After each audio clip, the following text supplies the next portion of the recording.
check. Audio check. Desktop audio. Okay.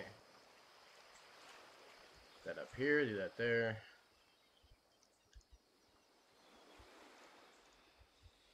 Two concurrent viewers. Awesome. I haven't gotten the pop-out chat to work just yet.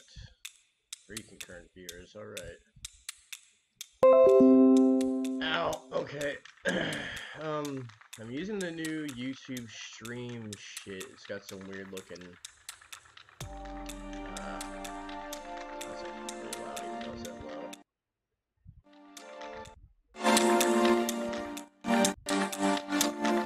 Okay. Throw that there.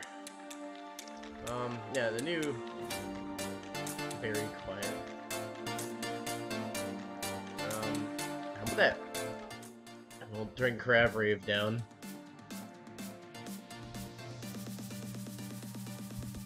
Fifth cab is gone. I actually, okay, I should hate myself for that one.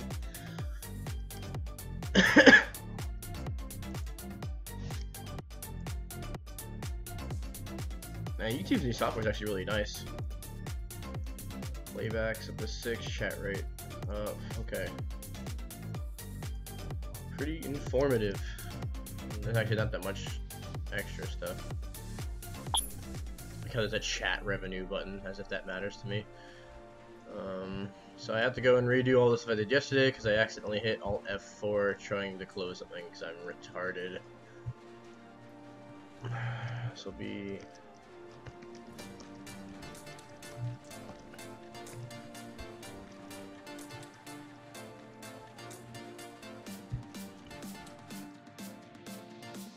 Cav is dead. That's about right, yeah, if Cav is dead.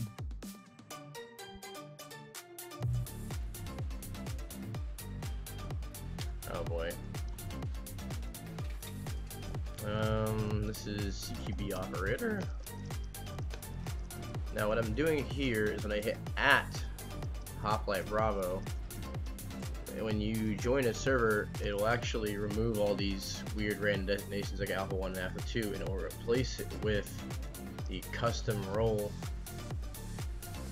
and custom teams.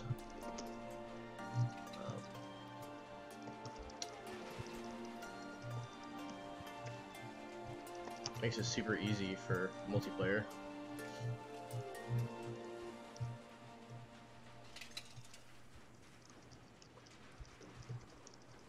Also taking suggestions for songs until I can get a chat bot up to do it myself. Not really feeling the Tristam today. What we got? Oh, here's a good one. My kids have leukemia. Thanks, invading Poland. Very cool.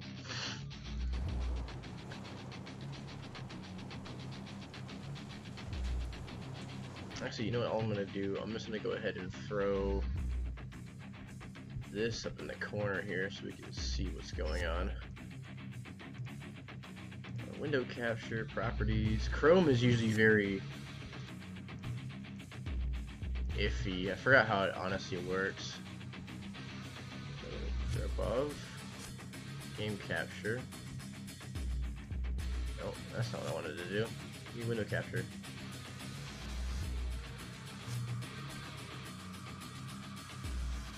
So what we're trying to do, I think it's because Chrome has a setting in it. Somewhere in here, so accessibility settings, yeah, hardware acceleration, relaunch, and then I go back to window capture, properties, YouTube. So now we have this. Multi-adapter? No. Properties.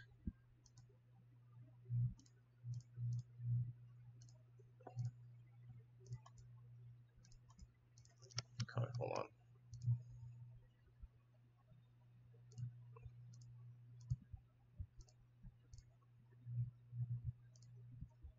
I don't remember how this works. So before you used to be able to. Oh, okay, there it is. So now we can just go and find this. Epic, sad, heroic, orchestral version of bitch lasagna. Very interesting. Bofors 40 mil. No, thank you. Poland and Hearts of Iron 4. Yeah, no, that seems like a good meme for later.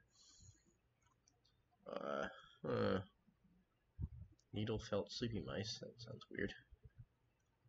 I do love it when YouTube just recommends you the weirdest shit of all time. I'll just go ahead and expand this since we're looking at it. I'm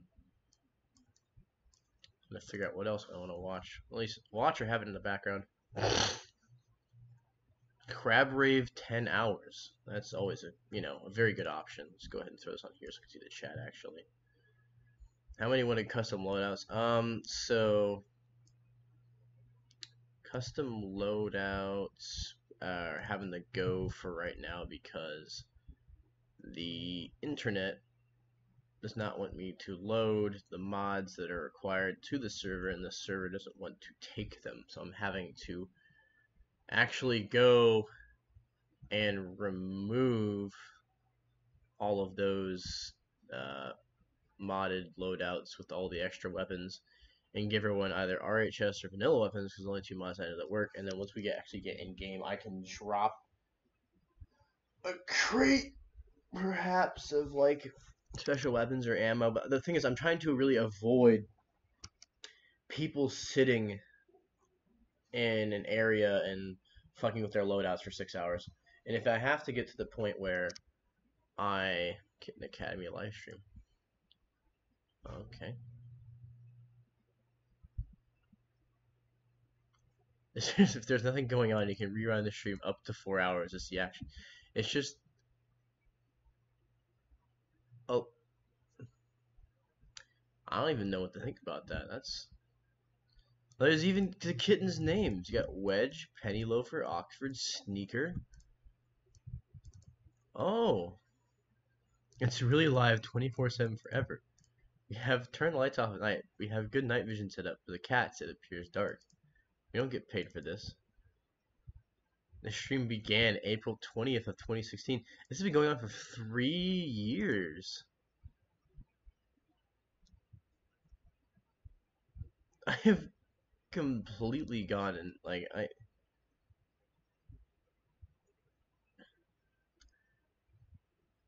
yeah, so the sidearm is just gonna be Glocks for everybody. I'm completely sidetracked by this. It's a kitten live stream. Oh, Jesus Christ. It's just gonna turn into a stream of me scrolling through YouTube for 2 hours and completely forgetting what I was doing. That's actually a good one there. Life of Boris, playing that. Memes that I watch while pooping. No. Let's do Country Roads on the Flopatron. That's always a good one.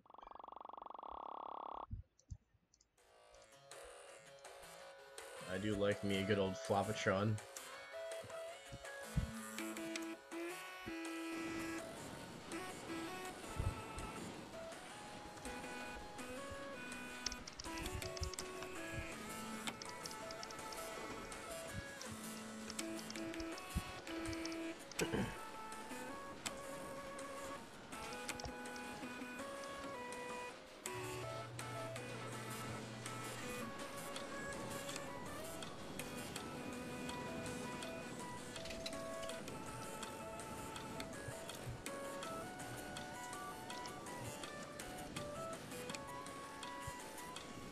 Can the KV not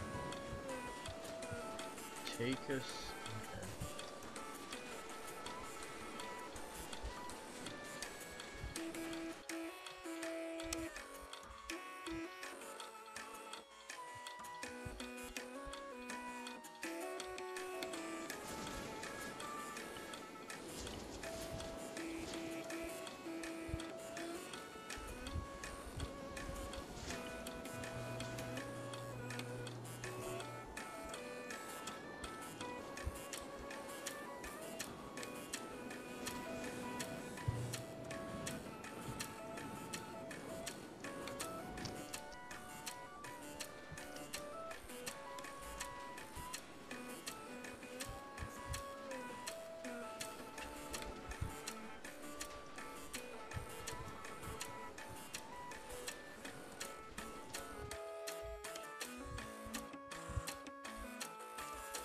I've actually seen almost all of his like historically accurate War Thunder videos. They're actually really good. I haven't. Is this a new one? I haven't seen this one. This is new. Let's just go ahead and watch this, I guess.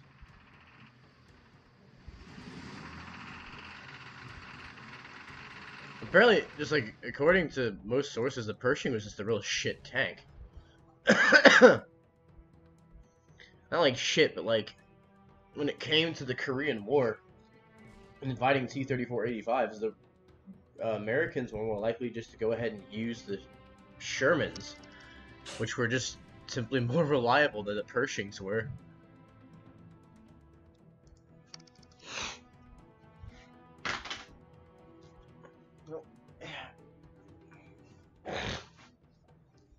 Like the Pershing overall was just an improvement over the Sherman, but I think it was rushed in development because they wanted something other than the Sherman out.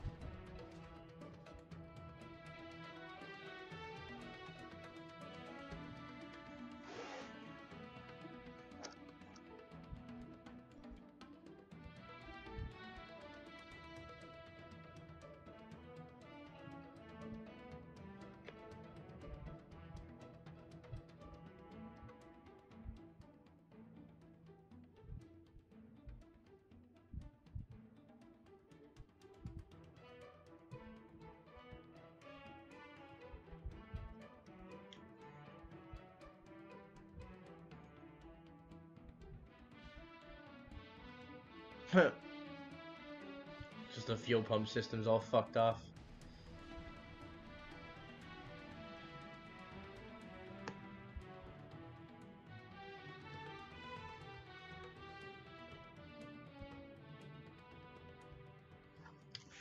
I don't really deal with the Halo music in the background, but yeah, that's just I love this video, the Leopard's Fruitcake, where it's I think it was the dev server where it had like 2,500 fucking millimeters protection.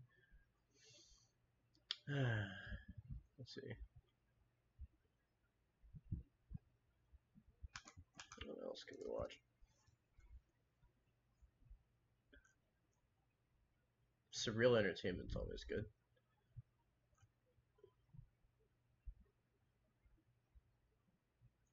CNBC. That's where we get fucking amazing things like this. I didn't play. Government cheese. Government cheese. Government cheese.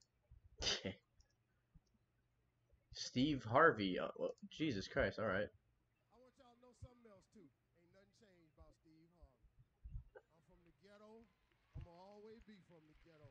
Oh, I forgot. He was a stand-up comedian. See, a lot of y'all been coming up to me different. You ain't got to. Let me set the record straight. I'm 38 years old. I've been poor 36 of them years. I ain't lying. I just got some money summer before last. I'm so glad to have money. I don't know what to do. That pole was wearing my ass out. Huh? You ever just get tired of being poor? You ever just wake up sometime in the morning and just go,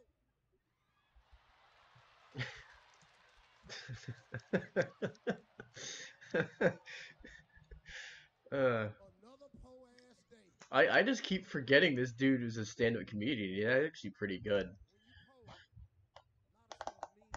The last thing you want in your Burger King burger is government cheese. Oh, free go deep with us. Oh, I'm gonna borrow that real quick, line throw it on up the server. for some free. Don't sit there looking at me like you don't know what I'm talking about. Because you will line up for some free. Y'all know what I'm talking about. Come on now, don't make me say cheese. Come on now. Don't make me say cheese. Oh, you done lined up for some cheese before. How long you been in the line? For some cheese? Oh, be in line all day. Government cheese, man. Yeah, I'm really working hard in the mission making. I just keep getting distracted. This is some shit though. The fucking government cheese. I'm just looking for something to play in the background, but every time I do this, it always happens. Oh, these are always good. This is going in the corner. This video is made possible by Dashlane. Download Dashlane for a free 30-day trial if you never want to forget another password again, at the link in the description. Pyongyang, North Korea, 1995. The lone American made his way down a long, dingy hallway past several North Korean officials.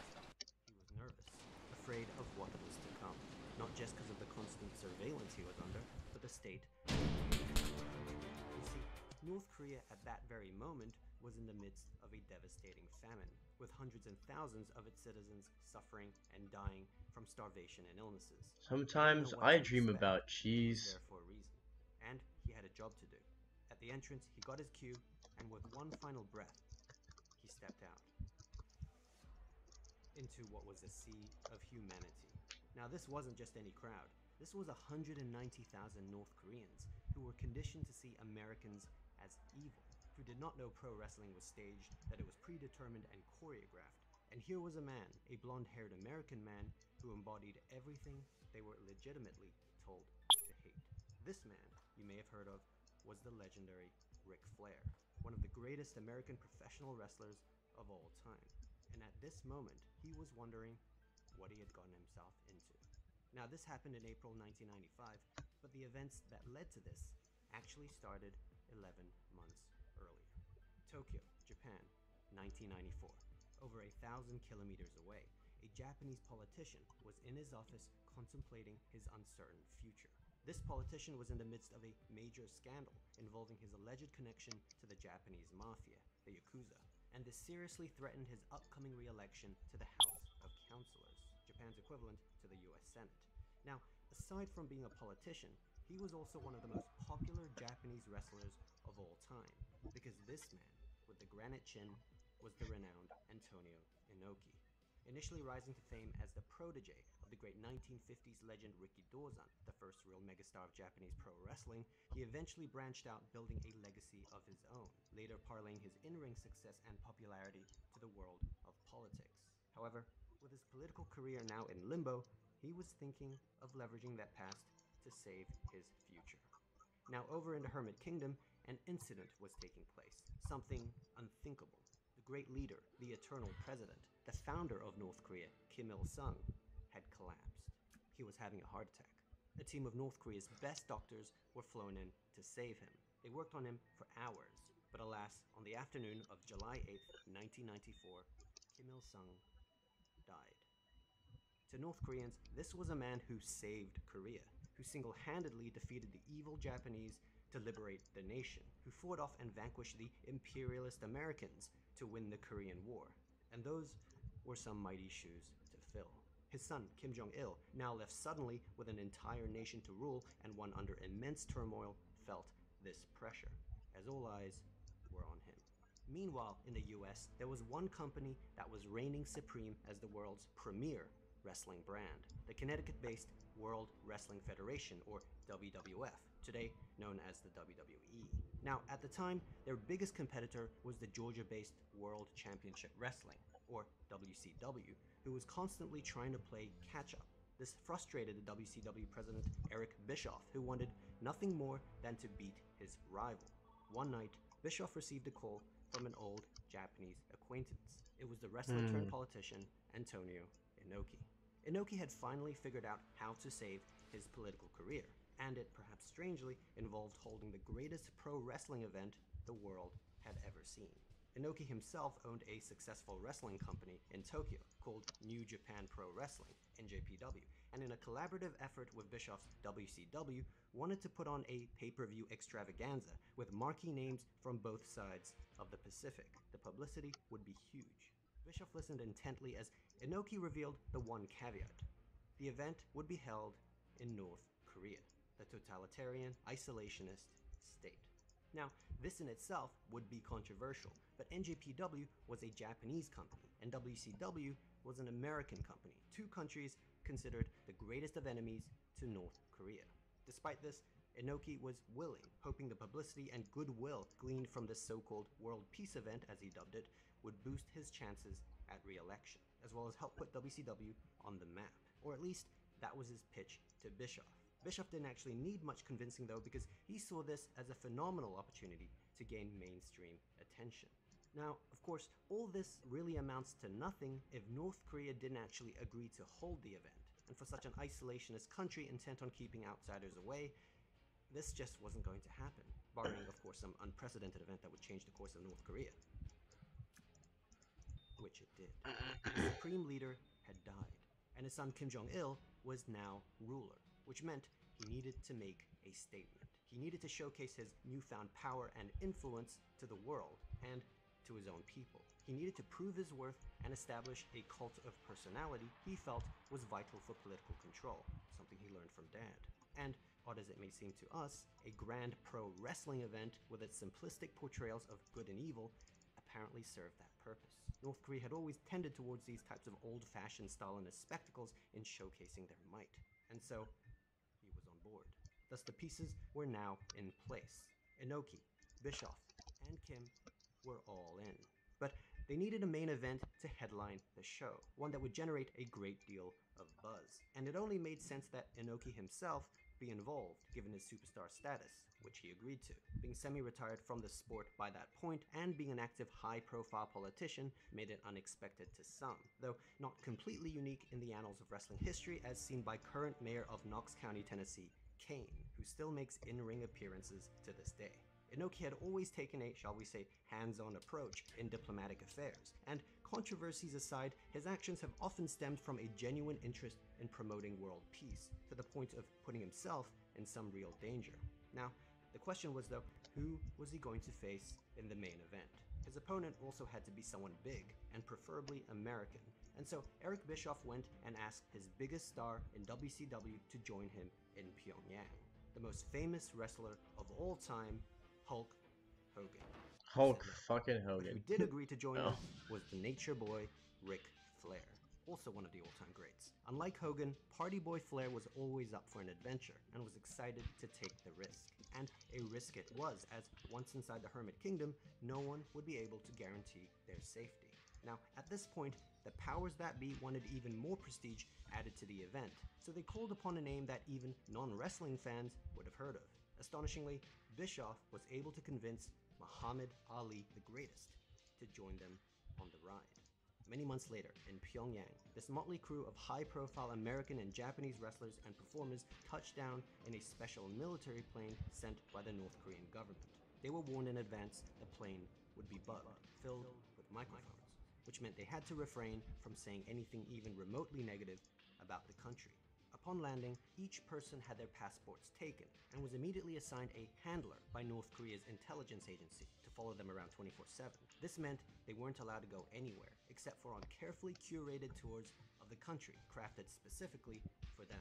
On these tours, they had to go to monuments and memorials where they were told by their handlers that the atomic bombings of Hiroshima and Nagasaki never happened, and that North Korea won World War II.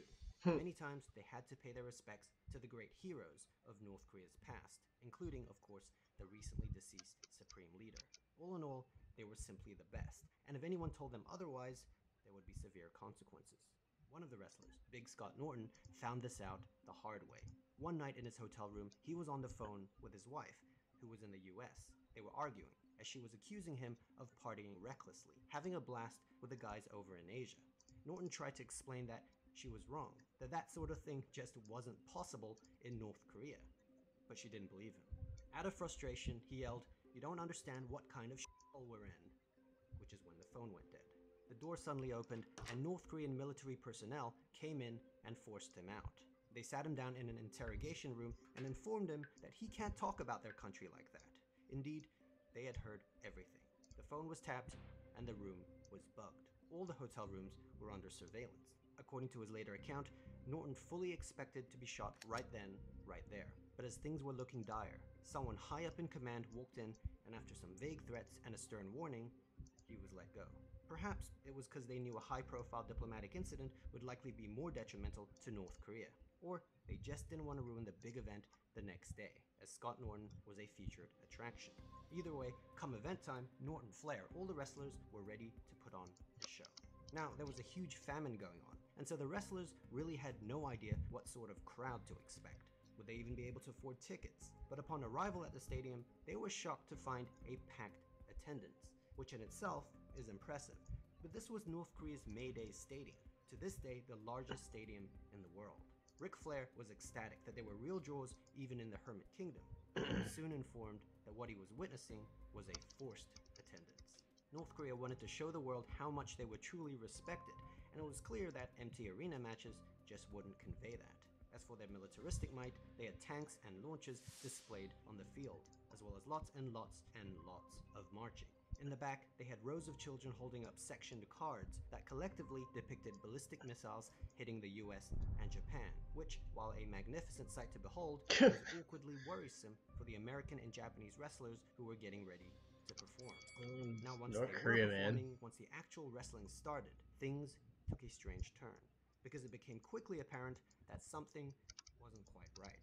The entire stadium of people were silent, eerily silent.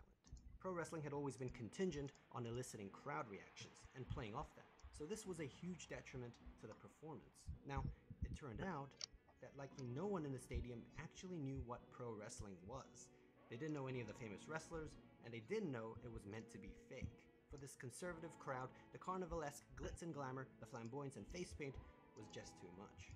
And, if anything, they were expecting competition along the lines of amateur wrestling, or Greco-Roman, the best fighting the best, true gladiators, the elite, not this suspiciously fake stuff. But that wasn't even the biggest problem, because the entire show was filled with American and Japanese wrestlers. All the matches were either America versus America, Japan versus Japan, or America versus Japan. So who were they supposed to cheer? Wrestling's meant to have a good guy, bad guy dynamic, and they clearly established at the start who not to cheer for. The deafening silence continued through Too Cold Scorpio's breakdancing, the Steiner brothers' theatrics, and even some solid wrestling. There were a few exceptions though that provoked a reaction, like the women's tag match, which was absolutely shocking for the North Korean men, Bull Nakano in particular with the blue-haired dominatrix look, and the match of behemoths, Big Scott Norton fresh from interrogation battling Shinya Hashimoto. Big heavy-set men like these were of course bewildering sights in a country ravaged by famine. Exceptions aside though, by and large, there were no reactions. The crowd just didn't care. And as the main event rolled around, things were looking grim. Ric Flair versus Antonio Inoki. Once again, America versus Japan. Now Flair may have been on edge, but Inoki, well, he wasn't concerned, because he had a plan. In fact, he had anticipated the crowd from the very start, and as the architect of this whole affair, he was banking on one very important piece of the puzzle, one that was remarkably over 70 years in the making. Hongwon County, North Korea, 1924. On the East Coast, there was a boy who was the son of a farmer. He grew up poor like many in the region, but once older, he was able to make his way to Japan to earn a living. Korea was still under colonial Japanese rule at the time. He first did sumo, but soon gave it up to try his hand at professional wrestling. This is where he found unrivaled success, defeating American after American, emerging as a folk hero to the Japanese people. In the post-war era, the Japanese people were searching for that one symbol of strength, a symbol of Japanese resurgence, and they found it in this man, the man known as Rikidozan, the first real megastar of Japanese pro wrestling. By this point, he was a naturalized Japanese, but he still loved his homeland and its people, if not the regime running it. Then in 1963, after an altercation at a nightclub, to the shock of the nation, he unexpectedly died. Now, it was at this point North Korea decided to use him, an ethnic North Korean, for propaganda purposes, transferring his legacy to fit the North Korean narrative, defeating American after American on behalf of the Kim regime, even if no one in the country knew what pro wrestling was. Today, he stands as the nation's ultimate anti-imperialist patriot, and, just like the Kims, is a revered national hero, heavily featured in North Korean media, propaganda posters, monuments, with people all over the country traveling to pay their respects. Which is why 30-odd years after his death, it was a monumental occasion when Rikidozan's protege, Antonio Inoki, on behalf of his mentor, returned to the homeland to once again conquer and defeat an imperialist American scoundrel. As Flair made his way to the ring, looking as American as can be, with his blonde hair, blue eyes, and star-studded robe, he was nervous. The crowd was treating him with a sense of quiet disdain. But then it was time for Inoki's entrance. He came out. And for the first time, the crowd came alive. It didn't matter that he was Japanese, because he was representing the great Rikidozan. As the match started, it became very clear that this wasn't America versus Japan. This was America versus North Korea. We hear the crowd for one of the few times at Collision in Korea really responding to Inoki. The people truly loved Inoki, chanting his name and hanging on his every move. Flair too played his part well with his classic cowardly antics. And after about 15 minutes of back and forth action, Inoki nailed a cartwheel kick, a devastating top rope knee drop, and finally, his signature enziguri kick. And it was over. The hero had triumphed. Fans stood up and applauded as North Korea once again prevailed. The main event was a success. Kim was happy, and with the entire event in Pyongyang having a legitimate record-breaking attendance far greater than any WrestleMania to date, this was proclaimed undoubtedly the greatest pro wrestling event in history. Or was it? That was the North Korean narrative. But outside of the Hermit Kingdom, the event actually failed to garner any real publicity. No one knew about it, and the few who did reported it as some strange attempt to win world respect, reinforcing international opinion that North Korea was kind of weird. Kim Jong-il did not get the respect he was seeking, but it wasn't just him. After returning to Japan, Antonio Inoki discovered that the event offered little to no political rub amidst his controversies, and a few months later, he lost his re-election bid to Japan's House of Councilors. For Eric Bischoff, he decided to air the controversial event on pay-per-view, marketing it as Collision in Korea, which hopefully was the big push he needed to once and for all topple the WWF. But it tanked. The ratings were low, and no one cared. There wasn't even any blowback for their time in Korea. Years later, WCW was purchased by the WWF, by this point the WWE, and the event soon faded into obscurity.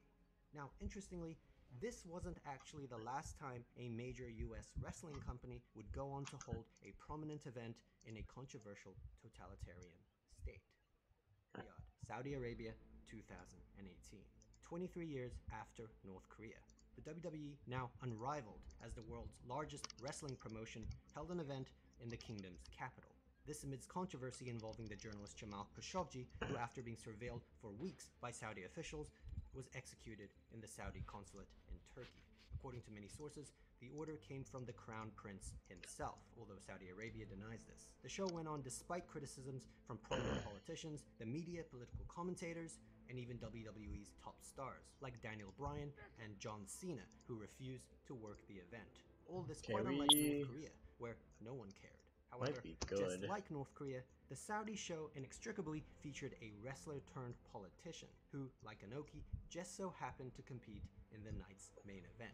An uncanny coincidence. This man, the aforementioned mayor of Knox County, Tennessee, came.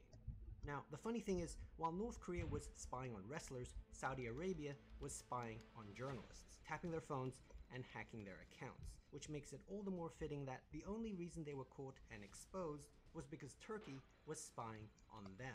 And really, it's not just governments or journalists or wrestlers. Most people today are too laxed when it comes to online security, using the same password for every account they have. Oh, he segued right straight into his sponsored content. That was actually really good. I'll give him that. Need more UN dudes.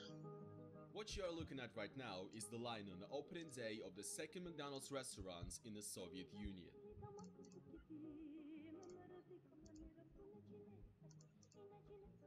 The line crossed around several city blocks, creating a few traffic jams and lasting at least a good 10 hours. On January 31st, 1990, over 30,000 people visited the first fast food chain in Moscow to try the mysterious capitalist food known as the burger.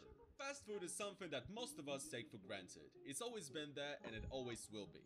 For Russians and the Soviets, however, that has not been the case. The Soviet Union was a restricted country, hidden behind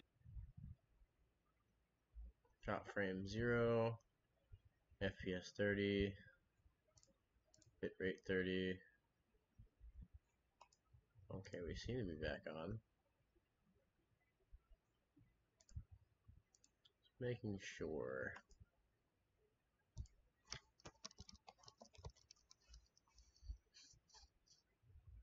Alright, you seem to be A-OK 100% though. Well, let's just keep going. Said that his company is disarming the Soviet Union faster than the US for 3 billion Russians vodka, is it? Well, the Stolichnaya vodka became a big hit in the United States, and so did Pepsi in the USSR. Pepsi's cola syrup was exported from the United States to the USSR, where it was locally mass-produced using the syrup and sold under the Pepsi Cola branding. A decade later, in 1989, the initial agreement of the Soviet government with Pepsi was about to expire, and the USSR needed even more soda. What happened next is one of the most ridiculous and fascinating things I've ever heard. The Soviet government literally traded 17 submarines and 3 Soviet warships, including a frigate, a cruiser, and a destroyer, for $3 billion worth of Pepsi. Yes, seriously. This meant that for a brief moment in the 1980s, PepsiCo became the 6th largest military in the world. This is insane, okay? I just cannot comprehend this. Pepsi ended up selling all of the warships for scrap to some Norwegian or Swedish company. The story gets really shady here, I don't know, honestly. I didn't find any good sources about this, so just trust me on this. And after this insane deal, Donald M. Kendall, which was the CEO of Pepsi at the time, famously said that his company is disarming the Soviet Union faster than the US government. Another fun fact is that Pepsi also apparently launched a big-ass Pepsi cannon to space near the Soviet Mir space station in the 1980s, and it was like a means of advertisement back in the day. 200 miles above the Earth's surface, it was lights, camera, action as Pepsi-Cola, in conjunction with the Russian Mir space station, began production on the first ever television commercial shot in space. Mission control in Moscow. Jesus Christ, this is amazing. All these goods coming into the USSR, all the Western stuff, all of this was possible due to the last leader of the USSR, Mikhail Gorbachev, who ruled the country from 1985 up to its demise in 1991. Gorbachev is famous for creating the idea of glasnost and perestroika. This was a movement with the aim to reform the country's economy, to westernize the Soviet Union, remove the Iron Curtain, and to battle censorship. Gorbachev is a quite controversial figure in Russian politics. Some people praise him for promoting liberal ideas in a totalitarian country, while others claim that he sold the USSR out to the West, call him a traitor, and blame him for the destruction of the Soviet Union. I really don't want to get into This video is interesting, right? And you'll notice that he'll say a lot of words in a very British way. And this is something that they've actually taught us when we were overseas in Europe. In the easiest way, like this is just part of like an S2 briefing that they normally tell you whenever you go out, especially in like countries like Romania, to avoid giving out information to people who would be more concurrent with Russian ideals. I guess you could say it like that. More or less, they're trying to, sneak information out of you. And it's the way that they say their words in English. Now, it goes for Romanians because if they'll say it with a Russian accent, then is obviously there's a little bit of an issue because Romanian language is more or less a Latin language and based more around Italian. And you'll notice that for a lot of their words. But you notice here, this Russian guy is speaking English words, the British accent. That means the person who taught him English was British. I don't know, I just found that really interesting, and he said it. Let me see if I can go back again. Country, while others claim that he sold the USSR out to the West, call him a traitor, and blame him for Traitor, right there, traitor. That's definitely like 100% British. That's just something I always find interesting. This is actually the actual linguic. I'm not sure what the actual term is for, but it's kind of like the way that language is spoken. Destruction of the Soviet Union. I really don't want to get into this because I don't want the comments to turn a war zone, okay? So I'm just gonna scoot by, okay? Thank you. Gorbachev is actually closely connected to the opening of the first Pizza Hut in the USSR. Pizza Hut is owned by Pepsi, so opening a branch in the Soviet Union was quite easy. Gorbachev himself even appeared in an infamous Soviet Pizza Hut advertisement.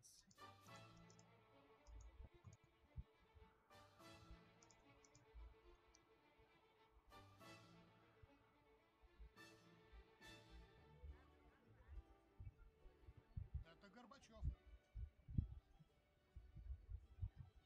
Горбачев. Это из-за него у нас в экономике Dude, what are these fucking commercials?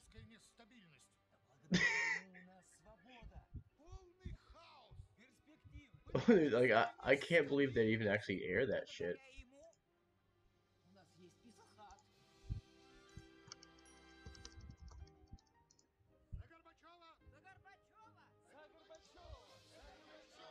Sometimes nothing brings people That, together that's like just nice hot pizza from Pizza Hut. that's just okay. Yeah, I had no idea that that that was a one's thing. gonna be a yikes from me. I'm sorry. That's I gonna don't be know a what that yikes to from me. me. The agreement to open the first McDonald's in the USSR was signed in 1988, but the first restaurant did not open until 1990 on Pushkinsky Square in So Moscow. is Rush? These are Eventually, gonna the be two a towns yikes became from me. McDonald's, and now it looks Ah, nothing like fuck, that back got me. then, but That got me somewhat pretty good, I good. guess. So back then in 1990, on the first day of the opening of McDonald's, over 30,000 people ate their burglar. This number still stays as an absolute worldwide record for the most people served in one day at a McDonald's. Even though the average salary of a Soviet worker was around 150 rubles back then, and only one burger cost about 1.5 rubles, for which you could buy like 8 or 9 loaves of bread, people of Moscow still rushed in to try the new mysterious Western capitalist food.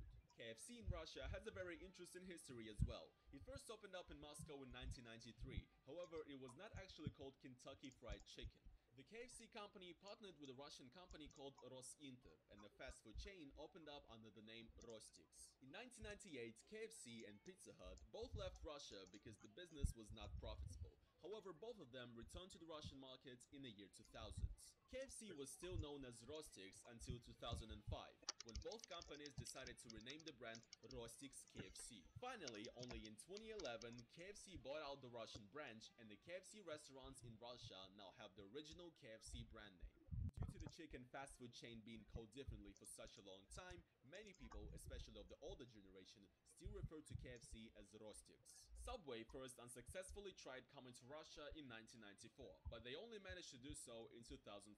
Right now, Subway has the biggest amount of restaurants around Russia compared to any other fast food joint. Burger King was quite late to the party, only opening up its first restaurant in Moscow in January 2010.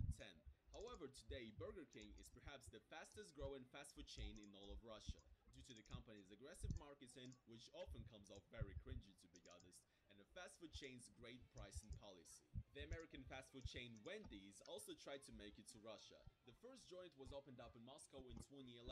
However, Wendy's couldn't compete with the likes of McDonald's, Burger King, and KFC, and in 2014, Wendy's left Russia and closed all of its restaurants. It's a real shame because I never got to try it, because I only went to Moscow for the first time in 2015. Sad that I didn't get to eat spicy goodness like a boss. Jalapeno fresco spicy chicken is so deliciously hot, it's generating reactions from everyone, like the memer. Whoa, making spicy goodness like a bow. Other than that, fast food chains that are present in Russia that need to be mentioned are Oh, Domino's, Shake always Shack, gets me them shitty Kazuma, fucking memes. Hesburger, Dunkin' Donuts, TJ Fridays, and Papa John's. Unfortunately, Russia has no Taco Bell, Popeyes, In-N-Out, Chick-fil-A, Chipotle, or Five Guys. That's fine. You're not really Cry missing out. every time. In the late 90s, Russians started creating their own fast food joints. For example, the Kroshka Kartoshka chain, In-N-Out's which not does really various that dishes good. based on potatoes with different That's toppings. just, It was you first know, opened in my 1998 opinion on and is this still matter, active but today. Another not successful really Russian missing fast food out. chain is Teremok, which sells the traditional Russian dish known as blini, similar to crepes, with Blini. various fillings and toppings.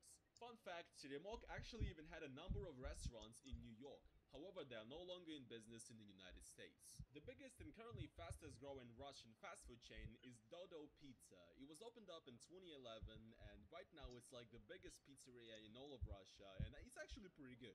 Apparently also recently they opened up a few joints in the United States and in China, which is pretty crazy if you think about it. And you know, it's great pizza. It's like my go-to basically at What do you want, parties. This is not a Major? paid advertisement. I'm just saying, okay? I'm just saying. It's probably just because my city doesn't even have Pizza Hut. If we had Pizza Hut, bruh, I'd be on that. I'd be on that. So, I hope you guys enjoyed this little history Oh, my. lesson on Is it how almost fast food time? made its way into the Soviet Union and Russia. I God personally dang find it. these stories very Okay, let me entertaining. go ahead I and mean, save and Jesus export. Christ, which other country leader ever took part in a fucking Pizza Hut commercial? I mean, we literally made So Pepsi this the part's sixth the interesting biggest part. military in the world once. It's absolutely ridiculous.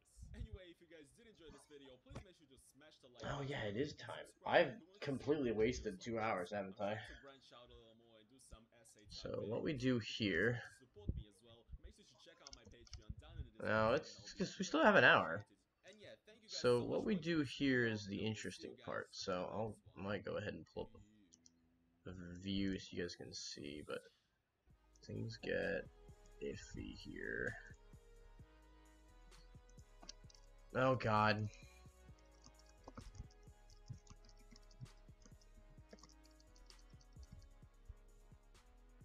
Fucking major, I swear to god. It'd be weird if I did a raid right now, right? I'm pretty sure those things take like a really long time. Okay, so now I need to go and find it in my documents. Documents, Armor 300 profiles here. Multiplayer missions. Date modified. I guess it didn't get exported to multiplayer, which is fine. It's actually not that big of a deal because I can pack it into a PBO myself. What I need to do though is add a INI file, and I'll be doing that. INI text document, INIT, open, add player. Is it stamina disabled? Stamina disabled? I forget how the fuck it works. Don't save.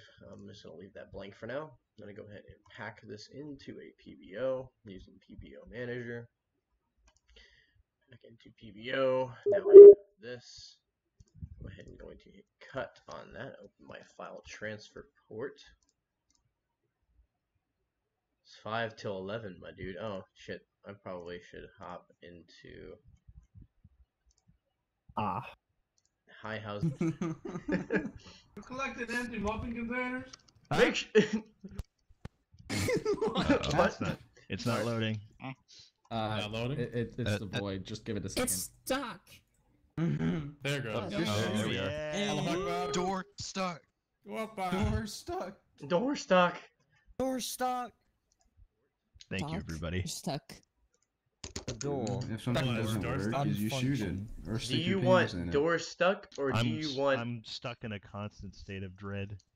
That too. Save I'm me. stuck. I want to stop beating my wife.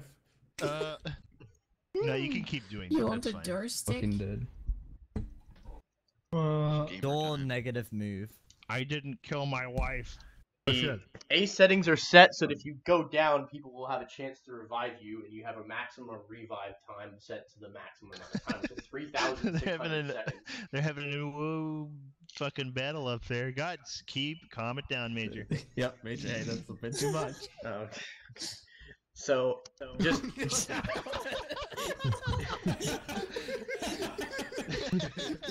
Should we press continue or not? No, what's up? don't press continue just yet. It's now abstract I art mean, up there. it won't Actually, let you I think- continue until I press it. There's Yeah. a fucking battle going You on can between press Major continue. and someone. It won't. It's won't probably do anything. Major and Dean. It is. They are at war. I It's did the a battle big of the guess fates. Oh my god. at this point. We got it all down. Is there any questions on what will be happening? I mean, I was kind of distracted by the light show that's been happening all around the map the entire time. But other than that, I think I got it. Okay, so MTF will be spawning at Southern Airfield. Helicopter, go here, drop off. They gotta find the boys. Once they find the boys, they go over here. Either use the airfield to get off, because the helicopter does not have enough fuel to leave the Tanoa Isles. Otherwise, that would be a little too easy. So, I think everyone has to hit continue, or is it just Jay hits continue and good to go? It's just me. Okay, so the MTF will have an operational radium frequency of 72, as usual. They are short-range radios. I believe the team leaders have longer... No, they actually don't have long-range radio backpacks. The only long-range radios are in vehicles. That's 72, right? 72. Because if I remember correctly, long-range radio frequency caps out... Oh, I think they cap out at 60, don't they? What? Like, the long-range radio frequencies only go up to 60? Or is it 70?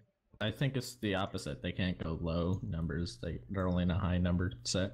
Yeah, no high numbers on short range. Well, in that case, backup radio frequency will be 125.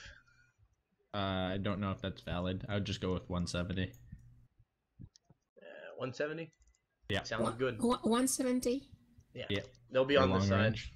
Backup's 125 if that needs to come to it.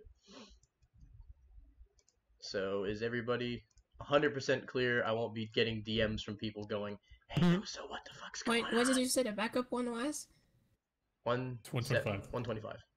125 and I forgot the first one. It's on the map. It's posted there.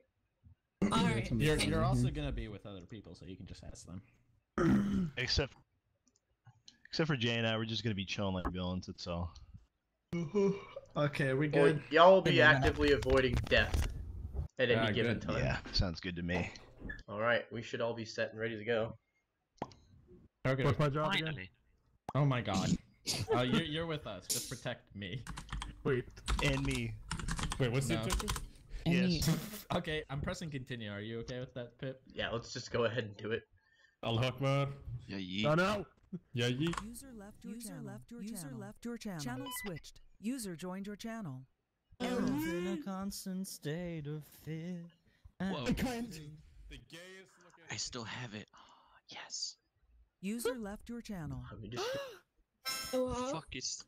Who just blew a harmonica?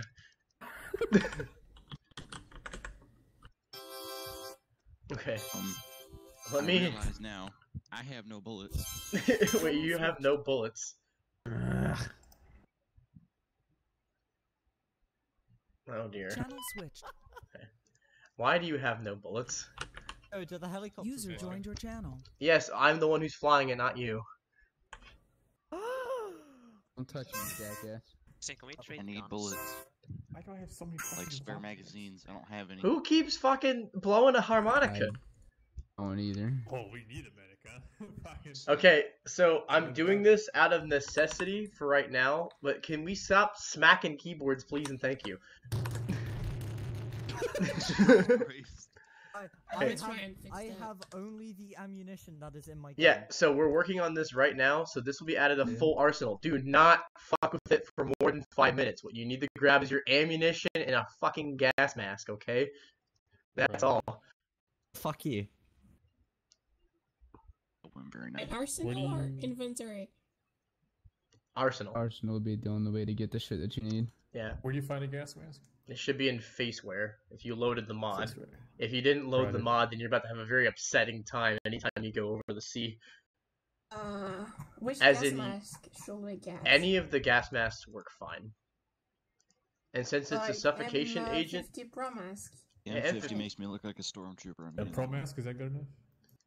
Makes me look like They all work just fine. Roger, roger. The M50 and the M104 are both Americans. User left your channel. User joined your channel. Okay, I like this patch though. Hey, Devin, what kind of 5.56 do we get? It's the Mark III 18s, right? I'm doing 5.5A1s. All right. Does the gas mask work? Are we wearing it all the time? I'm not. So But you you don't have to can. wear it the whole time, but if you go over the main island, you need to put it on because you will die. Yeah, the main island is covered in gay. Oh wow, you don't want the gay. You don't want the gay. We get a few Oh, dread attack I'm here flares. and I will give you the game anyway, so. What a tag flare.